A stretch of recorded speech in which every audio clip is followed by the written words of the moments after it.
Welcome, guys. It is Tuesday, July 29th, and as you can see, I am not at home, but instead I'm on the road heading west. And today I'm in Salt Lake City, Utah. Now, Salt Lake City is a pretty cool place. I always love visiting here. I actually stayed out here for a good 2 months last summer and had a great time. And even briefly considered moving to Salt Lake City before I ultimately chose Denver. But yeah, Salt Lake City is always a good time, good vibe. The mountains are right here next to the city. And it's beautiful whether you come here in the summer or the winter. And there's actually quite a bit to do in Salt Lake City, contrary to popular belief. And yes, the show must go on even on the road. So I am heading west. And as you can see in the background, they put Horseshoe Bend on the wall, even though Horseshoe Bend is actually in Arizona. So I call them a little catfishing with trying to show the Utah sights in this hotel. But enough about that. Hope everybody's doing well. Had a good weekend. And let's get into the show. And now the first story is actually going to be out of Utah, conveniently, since I'm in Utah right now. So let's get into that. Now, for those who don't know, Salt Lake City, Utah, the Utah area is actually going to get the Olympics here in 2034. And as we know, the Olympics are always an occasion where cities will spend more money than usual on transportation infrastructure because you're about to get the whole world watching your city. So Utah is no exception. If you guys remember in 1996 in Atlanta, a lot of things got built in Atlanta thanks to the Olympics. So in Salt Lake City, let's see what they are doing to prepare for the Olympic Games coming to Utah.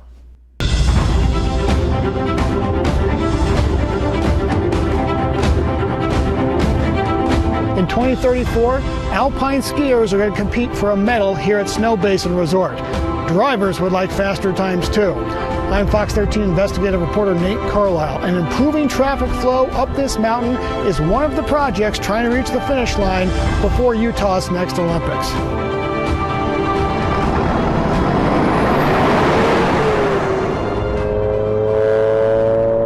We have projects that we're working on right now that we know we want to get done before the games. Carlos Braceras leads the Utah Department of Transportation.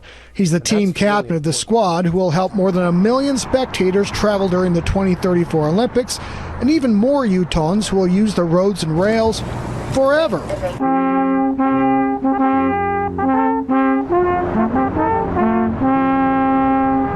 So, what's in his playbook? Number one is the double tracking of front row. Right now, it's 30-minute trains, and you can get on it, to 15-minute trains. Just under $3 billion project. So that's the first major project, the rail in Utah. $3 billion to double track the rail and basically double the number of trains, which will half the commute time from 30 minutes, the wait time from 30 minutes to 15 minutes. So you're getting a huge rail upgrade thanks to the Olympics, straight out the gate. For motorists, Braceras wants to improve flow through Kimball Junction. It's the route to Park City venues and can have more bottlenecks than a hockey watch party. The plan calls for adding lanes. In 2002, we thought Park City area was busy. It's so much busier now. 50 miles north, there's another Olympic caliber road project. Now, I've never been to a hockey watch party. Sounds like something I need to check out. But I do want to show you guys where we're talking about with Kimball Junction out here in Utah. So you see Salt Lake City is right here. And Park City, where the mountains are, is over here.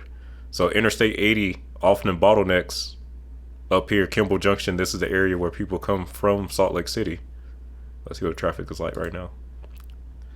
See, look, there's a crash there right now. But this is the interchange where people get off coming from Salt Lake City to get to Park City and the skiing areas up here. So they're talking about adding capacity for the Olympics to make this a smoother transition, because you're going to have a ton of people coming from the airport over here in the city, flooding on I-80 to get out here to Park City to the resorts. Here in Mountain Green, this interchange with Interstate 84 will be closed. And and build a brand new interchange through what's now pastures and trees, connecting the interstate to Trappers Loop Road, right on up to Snow Basin. Sarah says only the front runner double. So this is actually going to be a good one. So Mountain Green is right here. This is Interstate 84, Trappers Loop Road. You see the way it comes right now? It comes straight down through here, but you get into Mountain Green and you have to turn here on Old Highway Road to get to this dated interchange over here. What he's talking about is they're going to make a direct connection from here to the interstate and close this interchange, apparently. So, huge upgrade for Mountain Green. Direct connection to Interstate 84. And relative to Salt Lake City, this is the northeast. This is northeast of Salt Lake City, closer to Ogden. But there's ski areas up here also. Tracking would require money from the federal government. Most of the money that goes to transportation in the state of Utah is coming from our state legislature and our governor. If all those projects are guaranteed a spot on the 2034 team, a rejuvenated Rio Grande train station is only an Olympic hopeful. Well, the old Rio Grande Depot is an amazing historic building, and it would be amazing if we could make it our transit station once again. Christian Lenhart is a civil engineer serving on the board of the citizen group Via Rio Grande. There'd be the commuter trains, front runner. There'd be the passenger trains, Amtrak. The proposal, which has no funding and no government agencies agreeing to it yet, calls for burying the rail lines that currently run through downtown and divide the east and west sides of the city. The second part is the Rio Grande Depot itself. We currently lack a central station that's really a train station. This building was designed 100 years ago to be impressive and to define Salt Lake City to the people who traveled here. Salt Lake City estimates such a project would cost up to $5 billion. A USU study says there could be a $12 billion return. The Olympics provide an amazing opportunity to accelerate the timeline. Okay, and that's your other potential project. That one's unfunded though, which is, let's see if Google shows this. Okay, Google does show it. So right now, rail in Salt Lake City runs right here. This is what they're talking about, where it says it divides the city. So basically double tracking the front runner and reopening this Rio Grande station will give Utah that central station and half the wait time for trains. So that one isn't funded though, so that's the one that's kind of but those other three projects, you see Utah making some major upgrades in preparation for the Olympics. So it looks like it's gonna be easier to get around in Utah after the Olympic Games come out here. So good on them. Now this next story is also out west in neighboring Colorado, where Colorado is in the process of building the world's largest wildlife crossing. And if you're familiar with Colorado, then you know that there are all types of wildlife along the interstates out here. You got bears, you got coyotes, you got this, you got that. All types of animals are in Colorado.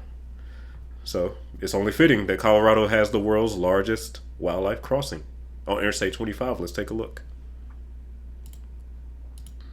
Well, State Patrol reports an increase in wildlife collisions with vehicles. In 2020, there were 2,800 crashes involving animals in Colorado.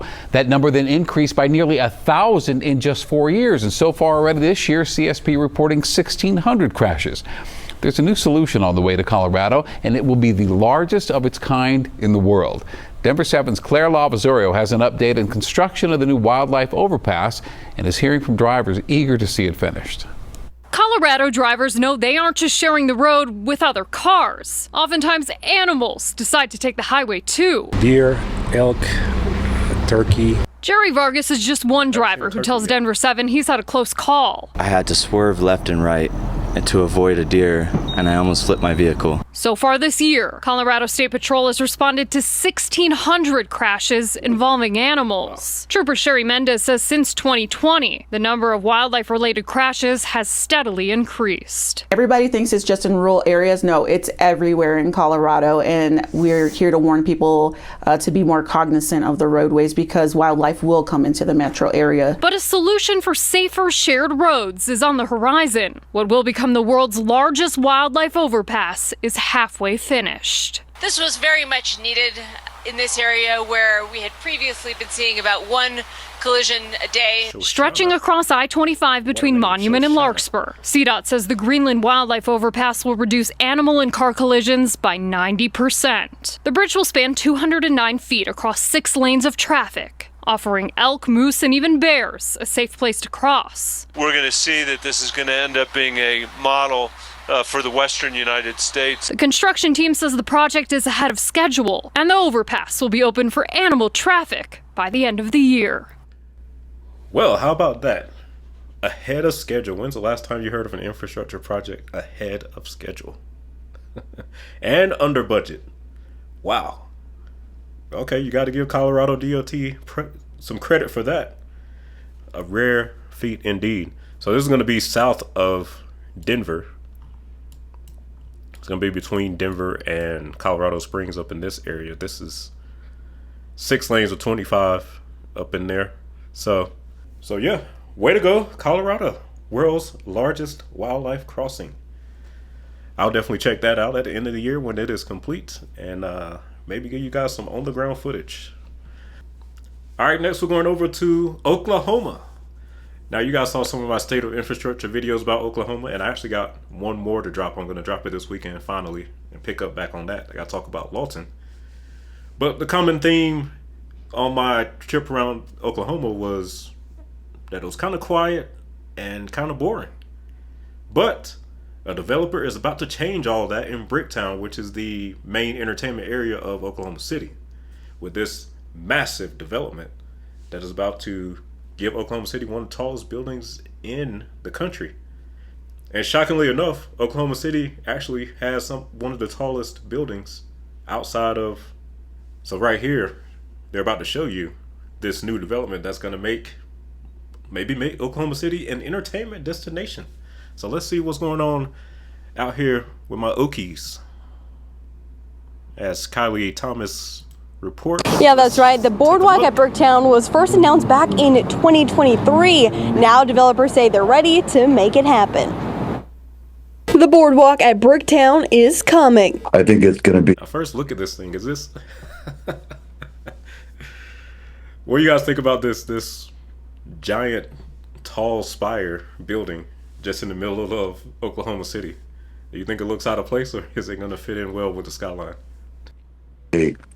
A new phenomenon in the downtown core. The $2.5 billion entertainment and residential project planned for Lower Bricktown will begin construction this year. Developers say starting with phase 1, 3 towers, 2 with apartments, 1 a hotel. There's 200,000 feet of approximate retail space, but just mainly restaurants and entertainment space.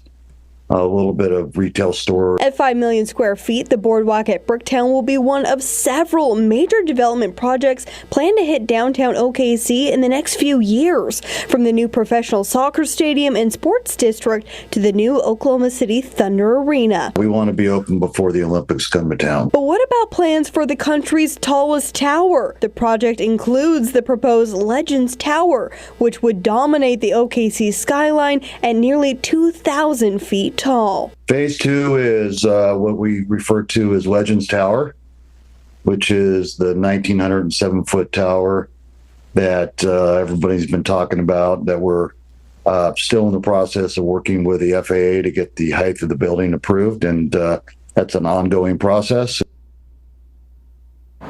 Now, developers told me today all the funding is in place for the entire project, including Legends Tower. Developers also teased a phase 3. They said this would be a project similar to the boardwalk in a different part of downtown, but couldn't say much more than that. All right, guys. Wow. Looks like Oklahoma City is out here moving and shaking. Okay, they're about trying to become a major player. And shout out to the Thunder, just won the NBA championship. And you got this massive development coming. I mean, hey, Oklahoma is trying to become the place to be. I don't know, maybe years from now they might be competing with Dallas and Denver. Who knows? Hey, Oklahoma City is on the move. How much do you guys think those apartments are going to rent for in this development? Now, this next story is one that's we've all heard about and we all know about, that California has some of the highest gas in the country. I think only Hawaii is more expensive. But it makes sense why Hawaii's gas is so expensive. It's an island in the middle of the ocean. But California is known for its very high cost of living, including the gas. And I'm actually headed out to California here in the next few weeks, and I'm already dreading paying for the gas prices to drive around in that state. Now, on this video, they had a Chevron executive come on here and give us some corporate explanation on why the gas is so expensive in California. And let's see what he has to say. In LA County are holding near $4.50 a gallon. That, of course, is well above the $3.14 a gallon national average. And while prices have dipped slightly, experts warn they could spike again as two major California refineries prepare to shut down. And you may have seen recent headlines suggesting experts forecasting $8 a gallon. Right now, I'm joined by Andy Walls. He is Chevron's president for downstream, midstream, and chemical. That means he essentially is in charge of everything that happens to oil after it's been pulled out of the ground. Good to see you, Andy. Thanks so much for being with me tonight. Yeah, Marla, thanks again. It's good to see you and looking forward to the conversation. Okay, well, let's start the conversation by showing you some video that we found today. So we sent our helicopter, Skyfox, as we call it, around town just to get some images of pricing. And we come across this gas station. It's a Chevron, not even trying to play gotcha. $7.89 a gallon? Do you guys see that? That's like Europe gas prices right there. Now, you want to get people off the road? Make gas average $7 a gallon. Hey, everybody else will figure out how to get around without their car then. Whew. What are we doing, California? This happens to be in Chinatown in the heart of LA, and it's $7.89 a gallon, basically $8 a gallon. We've seen those headlines of late. This is already there. What's going on here? Well, Marla, first off, these are independent business people. I certainly don't like seeing one of our retailers uncompetitive. That's not reflecting on our brand very well. Most of the Chevrons you'll see in the area will be at exactly the price you mentioned earlier, and this doesn't represent our brand very well, so apologize to that. Okay, with that said, what is Chevron doing to lower prices? Well, Marla, look, I think we've got to go back and talk a little bit about what's gone on over the last, call it 10 or 15, 20 years. I think what's happened in California is that policymakers have put politics in front of good energy policy.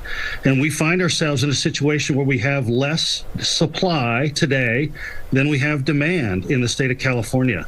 And this is what's putting a tremendous amount of pressure on the price. It's going to potentially put pressure on reliable supply because the supply for the excess demand is going to have to come from somewhere overseas. And it's putting tremendous pressure, all the policy pressure, tremendous pressure on refiners in the state. And that's your headline around a couple of refineries closing. Hey, that's real. That means less supply in the market. And I think it's a thing that Californians need to be focused on and concerned about. So those two refineries, it's a Phillips 66 in Wilmington. That's set to close by the end of this year. And then one up in the Bay Area, Valero in the East Bay, set to close by the end of 2026. That accounts, so there's the Phillips 76 nearby in Wilmington. These account for about 20% of our supply. So this will go up. This will theoretically increase the price, to your point about supply and demand. Chevron has moved its headquarters from San Ramon to Texas, where you join us live tonight. Are there plans to close the Chevron refinery in El Segundo? Yeah, look, Marla, we don't have plans to close. We've been in California for over 140 years. We are proud of what we've done in California, but I think it's becoming quite acute. If we will have decisions that we will have to make going forward, and I am urging the regulators and state politicians to really think carefully about how they try to maintain reliable suppliers like Chevron. We are at a bit of a tipping point. You mentioned 20%. So, first thing that's already happening, they lost or they're losing a major refinery, so that's 20% less supply for California. Then two, yet another headquarters has moved from California to Texas. California, what are we doing? What are we doing in California? It's such a beautiful state, but some of these policies are out of control. Let's see what else he has to explain here to close out the video. Capacity comes offline. I'm not going to predict the future on pricing, but I can assure you with lower supply and still robust demand, I think California's playing a very dangerous game with refineries. You just mentioned California legislators, our Democratic lawmakers. We know we have a Democratic supermajority in the state. Is Chevron, are you actively in touch with lawmakers to try and have this conversation? Yeah, we are. I mean, look, secure and reliable energy doesn't have a political affiliation. Democrats, Republicans, and voters in California want lower prices, and they want to have a surety of long-term reliable supply. We are talking to the regulator. We are talking to the Energy Commission. We do hear a little bit more conversations coming out of Sacramento about this, that they're prioritizing it. But, talk, Marla, it doesn't do a lot. We need real action. We need real changes in the way things are done in the state of California for it to make a difference. And for Chevron to be interested in putting more money in and investing in the future of El Segundo and our Richmond refinery.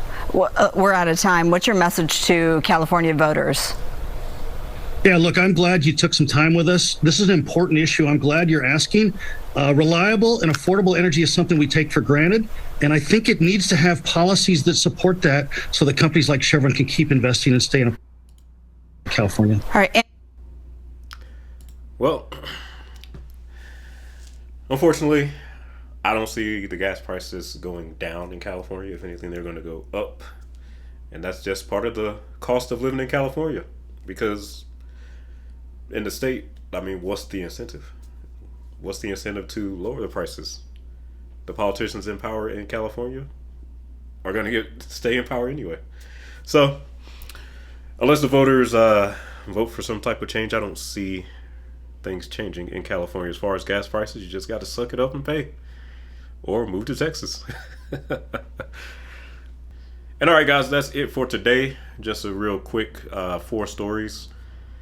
Let me know what you guys think about the stories that we covered today, or any stories that you want to see next time down in the comments. And I am looking forward to getting out to California and seeing what it's like on the ground for myself here pretty soon. So stay tuned. We will be in California in a few weeks. Thanks for watching, and I will see you next week.